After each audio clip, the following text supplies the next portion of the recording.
Hey, what's up? It's Kit. Time for another video. Today we're going to talk about when and why you need to change hooks. Alright, now this has been something that is of a hot topic for a lot of people. A lot of people actually blame the hooks for, well, a lot of lost fish, obviously, and that upsets them. And immediately they say that, oh my god, this lure sucks. The hook sucks. Don't buy this lure. Go and look for a lure, that has better hooks and all that.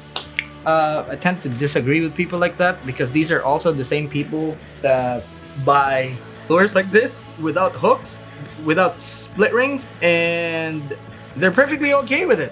Why wouldn't they be? If the hooks and split rings that they put on these types of lures actually open up, they have themselves to blame, right?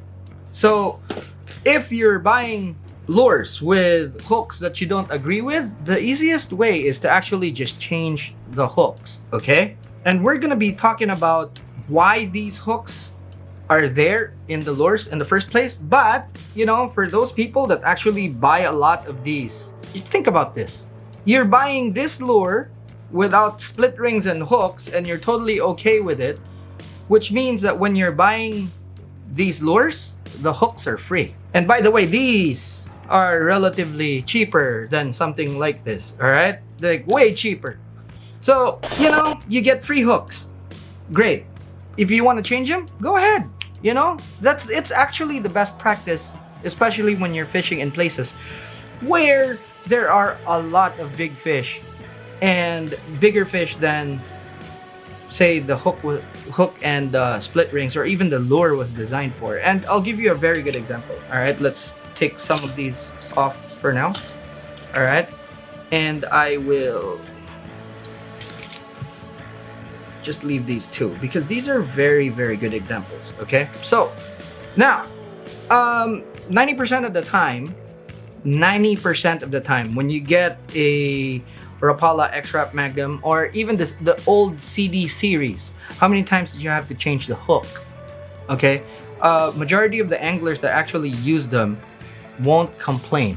This is years of experience with the CD Magnums, the CD14s, CD18s, CD9s.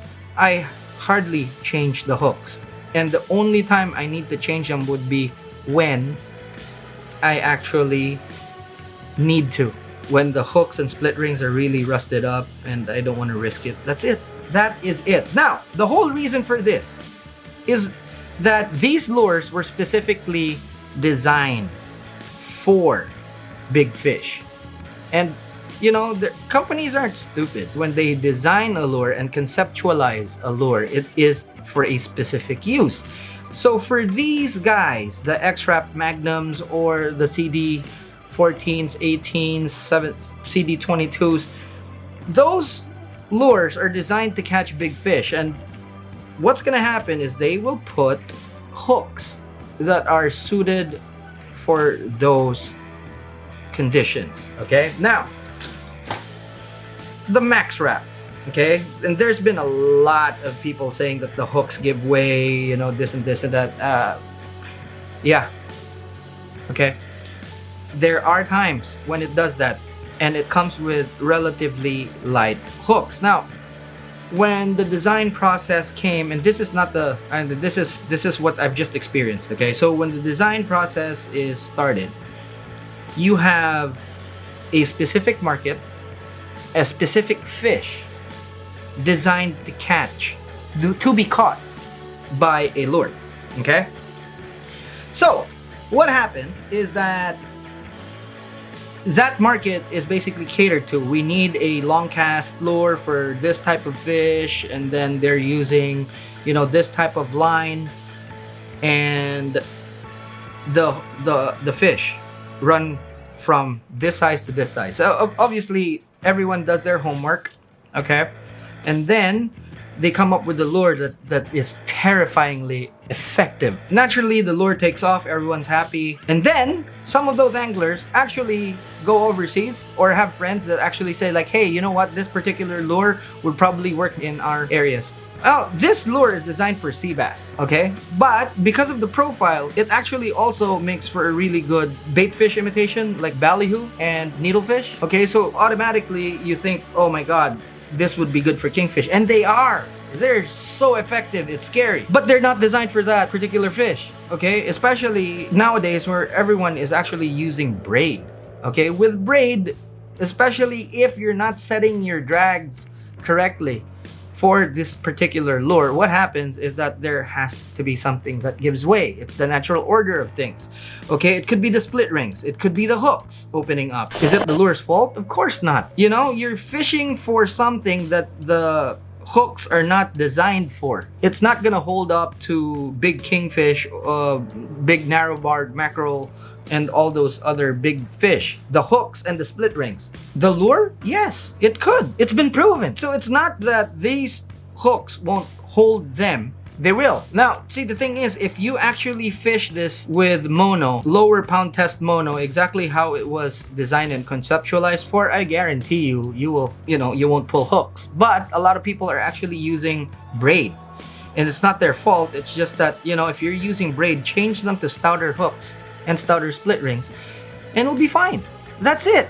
It's not that the lure sucks, it's just that some people actually don't think about these things and then just say like, oh, they get bites but the hooks don't hold. Of course, I mean, going back, see, no hooks, free hooks right there.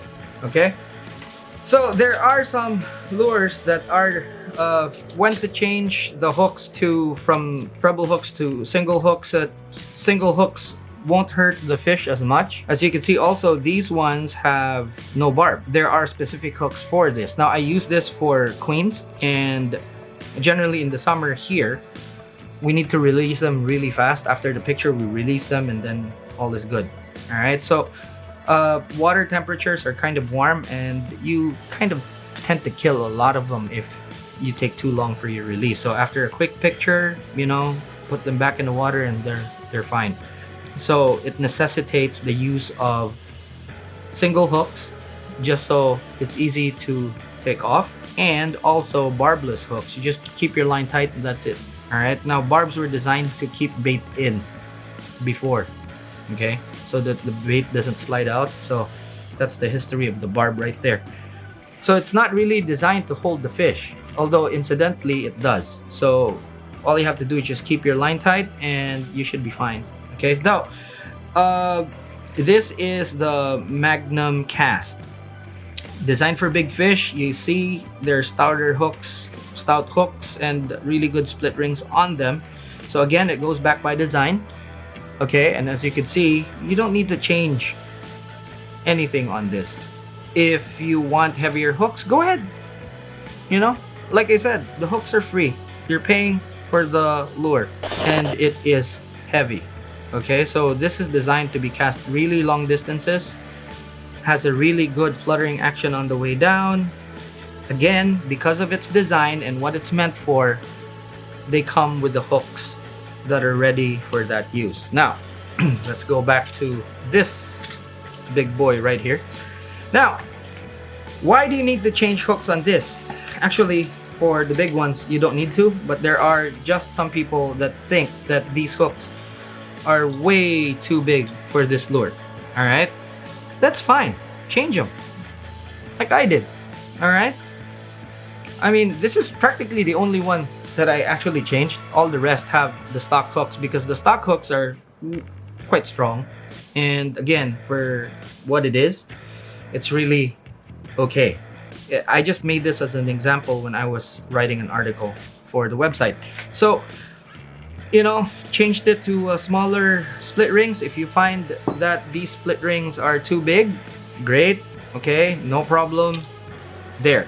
And it's exactly the same as the process that you go through with something like this. Okay, when you buy it, they don't have split rings and hooks.